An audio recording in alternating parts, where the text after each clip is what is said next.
साथियों नमस्कार, मैं एसपी सत्यार्थी बात कर रहा हूं। तर्कशील अड्डा से एक लेख मिला है जिसके लेखक हैं आशुतोष, फिल्म एक्टर। बहुत अच्छा लिखते हैं, बोलते हैं। उनकी पंक्तियां अक्सर दिल को छूने वाली होती हैं। आइए हम आपको उन्हीं पंक्तियों में से एक पंक्तियां अपने शब्दों के माध्यम से सुनाते हैं। यदि अच्छी लगे तो लाइक शेयर फॉलो कर लीजिएगा। साथियों, कहते हैं कि देश चलता नहीं मचलता है, देश चलता नहीं मचलता है, मुद्दा हल नहीं होता है, उछलता है। जंग मैदान में नहीं मीडिया में जारी है, आज तेरी तो कल मेरी बारी है। साथियों, बहुत ही अच्छा लेख लिखे हैं। इस देश के लिए जो राजनीतिक गतिविधियां हैं या जो लोग अग्रणी भूमिका जा कर के निभाना चाहते हैं, लेकिन उनकी सोच और उनके तौर तरीके क्या वास्तव में सत्ता में पहुंच के सिर्फ सत्ता हासिल करना चाहते हैं या देश को आगे ले जाना चाहते हैं।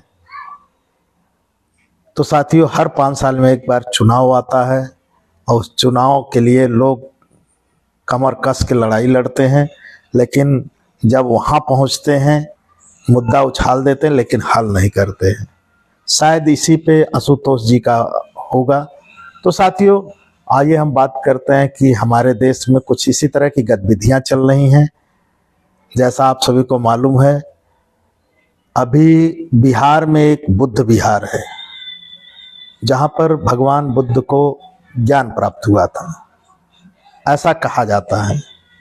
वैसे तर्क से ही ज्ञान प्राप्त होता है, लेकिन वहाँ एक स्थल बनाया गया है जिस पे ब्राह्मणों का कब्जा हो गया है। तो मैं इसी बात को लेकर कहना चाहता हूँ साथियों, सुप्रीम कोर्ट की बात कि सिर्फ क्या भारत में ब्राह्मणों का ही भावना है, मुस्लिमों की नहीं है, ईसाइयों की नहीं है, बौद्धों की नहीं है?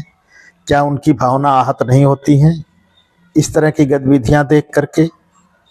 क्या सुप्रीम कोर्ट कदम नहीं उठा सकता? या सरकार बन जाने पे, जिसकी सरकार बन जाए उसकी दादागिरी चलेगी? क्या लोकतंत्र खत्म हो गया है?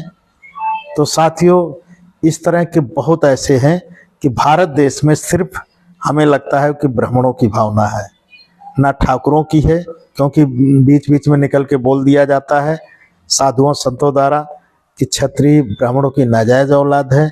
मैं नहीं कह रहा हूँ, वीडियो अक्सर मिलती रहती है। ना यादव की है भावना और ना ही किसी अन्य जाति की।